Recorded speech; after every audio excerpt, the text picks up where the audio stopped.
imagine you believing you're going to hell, like for an example, and me coming up to you and being like, hey, if you buy some Diet Coke, I'll make it to where you don't go to hell. Hey guys, welcome back to my YouTube channel. Today we're going to be talking about Jesus' foreskin. Literally. We're going to be talking about how Martin Luther changed the entirety of the church. But before we do that, please make sure to like, comment, and subscribe, because these videos actually take a really long time to make, and you'd be doing me the greatest favor if you actually did do those things. But without further ado, let's talk about Jesus' foreskin, literally. So in 1510, there was a guy named Martin Luther. I'm not kidding, his name was actually Martin Luther. So in 1510, there was a guy named Martin Luther that was really excited to go to Rome. I mean, he loved it.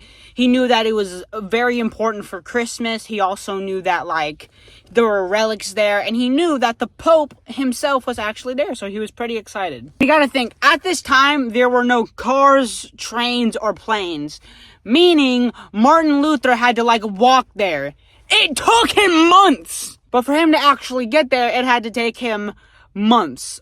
He was tired, he was hungry, not devastated, but he knew that this journey of his would bring him closer to God. And you gotta think, when he finally got to Rome, bro was astounded. Like, he looked at everything in awe. Like, he looked at the buildings. He looked at, like, all the things people had on. He looked at the popes. They had, like, fancy robes on. And he was just like, imagine a kid on Christmas Day. That was Martin. That was Martin. And you gotta think, one of the biggest reasons why people even wanted to come to Rome in the first place is because of the holy relics. They had, like, stuff of the saints, and they most commonly, a lot of people went there because they wanted to see Jesus' foreskin, which at the time multiple churches have claimed to have. And you gotta think, Martin was so astounded to see these people, because at the time you had to pay to see holiness. Like, if you wanted to see a relic, you had to pay to get to it. So, like, Martin is, like, looking at these people, paying to see holiness, and there's priests standing next to the people, collecting money! And at this time, people still believed in purgatory. Now, if you don't know what purgatory is, it's basically where souls went before, so they could suffer for their sin before they made it to heaven. And now, a lot of Christian denominations don't believe in purgatory. Some do. I could be wrong, but I think Catholicism does. I could be wrong. But the deal is that the priests actually used purgatory to get these people to see the relics. How they did this is that they would go up to these people and they'd be like, hey, if you pay money to see this relic, your time in purgatory will not be that bad. That's insane! Like, imagine me imagine you believing you're going to hell, like for an example, and me coming up to you and being like, hey, if you buy some Diet Coke, I'll make it to where you don't go to hell. And you gotta think, Martin is still present in all of this, so he's looking at everything and he's like, well, shouldn't God's grace be free? Because at this time, he was seeing, like, homeless people giving their last dollar or last penny to the church so they could see this relic, because they thought it would bring them, like peace or whatever. Like, it was crazy. So Martin is looking at all of this and he's like, well, this just isn't good. God's grace should be free. And he thought it was really stupid how the church was just getting richer and richer, and now these people were gaining nothing other than just to look at a relic that probably wasn't even a relic. And as Martin Luther is walking throughout Rome, he comes to the quick realization that the church is extremely rich, like paid. Like, your pants are sagging because your pockets are too heavy. He came to the realization that the church was getting richer while the people that were giving stuff to quote-unquote see holiness were just, like, not gaining anything at all. And it kind of bothered Luther. Luther thought these men would be holy men. Like, he thought they would be praying, and, like, the priests would be, like, giving out blessings. But they were doing none of that. As a matter of fact, let me sit up for a second. Anything you would ever think of a church, it was the opposite. They only did anything for money or greed. And matter of fact, when they gave out blessings, they laugh. They laugh. And they were rushing through prayers like it was a race. And when they gave out blessings, they'd, like, kind of, like, chuckle or laugh. The priests would when they'd give out blessings.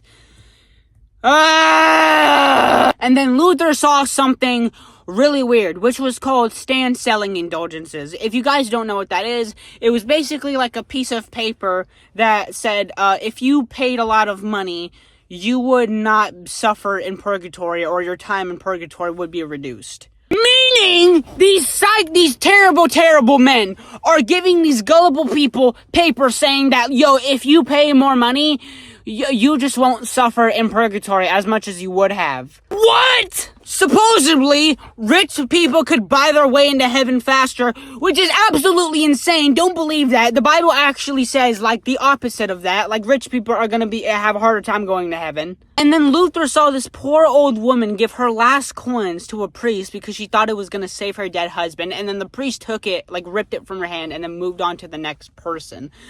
Like, bro, what? And you gotta think, Luther was sickened by this. Like, he was so upset. You could have, like, he thought that the church wasn't the church anymore. That the church was, like, not what it's not.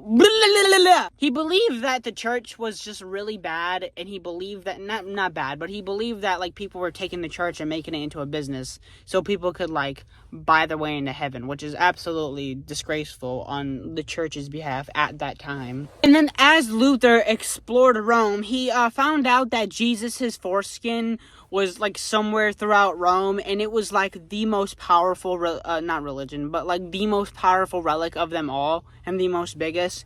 So he was like, why not? Let me go see it. And then Luther saw a big line of people wanting to, like, see the relic. And then Luther comes to the realization of, like, oh, this is what that is. And people thought that Jesus' foreskin would bring them, like, blessings, or wash away their sins completely, or that it had magical powers. Which, I'm not a skeptic of any type of kind. I believe in a lot of things. But 9 times out of 10, that isn't actually Jesus' foreskin. And at the front of the line, there was a priest that had a locked golden box. And the more you paid, the more closer you could get. And the rich could just get up right close because they were loaded. Like, they could just pay their way to the top. And then Luther just felt sick to his stomach. You gotta think, this bro was so excited to come to Rome. And when he's met with this, it didn't do him the greatest of, like, emotion. Like, he wasn't, like, all happy about it. Luther was confused. Why was Jesus' body parts being shown or sold like a show? Why would God actually want this? Was Jesus here? And then Luther had one big question. He was like, well, Luther started to grow in doubt because he started to realize, okay, so if you guys claim to have the foreskin of Jesus Christ, one of y'all is lying because multiple churches at the time claimed to have the foreskin of Jesus Christ. One of y'all is lying. My God hates liars. Oh, man. See, they could have done it, like, a little sneakier. Like, if you're gonna try and do something like that, at least, like, cut off loose ends and make sure no other churches are doing that. I'm not giving out tips, but I'm like, yo, you weren't smart about it at all. I'm pretty sure people actually saw through that. They just didn't want to say anything because, you know, violence upon them, and they probably just wanted to believe that Jesus' foreskin was actually there and that it could bless them. Maybe they were going through hard times. It was whatever.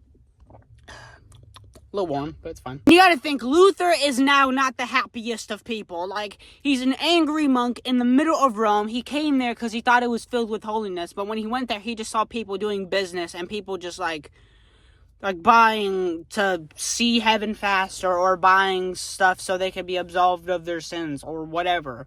And he walked away, and he thought Rome was a place of faith, but it was actually a place of business, which upset him greatly. After Jesus' foreskin, Luther came to the realization that he started to notice that the more he walked throughout Rome, the more, like, holiness he saw. Like, he would, like, look at a business shop and he'd see that people were selling bones, cloths, Jesus's blood, and he knew that it was not. He knew that it was BS. He knew that it was nonsense, but he just didn't. He was just appalled by it. Paul. They probably sold relics of Paul too. Like, it was crazy. And then Luther comes to the realization that all this money is being put to Saint Peter Basilica. I could be saying that name wrong, but it's whatever. It was a church in Rome, and the Pope needed tons of gold, so he allowed the priests to sell however many indulgences that they needed to, because he needed paper. And you gotta think, because of this, the rich were paying vast sums of money to, like, not go to purgatory, or that their time in purgatory wouldn't be as bad. They also went as far as to pay for sins that they hadn't even committed yet, while the poor were actually begging for scraps and begging for, like, stuff just so they didn't have to suffer in purgatory. And you gotta think, Luther believed in the church, like, all his life, and seeing it now, like, especially in a place that he was excited to see and he loved, like, the buildings and stuff. He was so disappointed to see that the church had become a business more than an actual, like, place of worship or whatever. And you know, Luther had seen enough. He was very angry that the place that he wanted to see the most, and the place that he thought was filled with the most holiness and the most faith, was selling relics and like selling salvation. Like, he was upset. And the walk back, he was mad, he was furious, and I would be too, for being for real. Luther then goes on to write something called the 95 Theses. Now, if you don't know what the 95 Theses are, they're basically like an entire thing that went against indulgences. And Luther goes through a long battle, not battle, but like a political courty battle about, like, how, like, the church shouldn't be doing that. And, like, at one point in time, the emperor, like, of, like, the church or whatever, like, outlawed him. And then it was just a big thing. But Luther ended up making a really big change. But yeah, that's the video. Yeah. But yeah, that was the video. Please make sure to like, comment, and subscribe, because these videos actually take a really long time to make, and you'd be doing me the biggest favor if you actually did do those things. But yeah. Thank you, I love you, and God bless.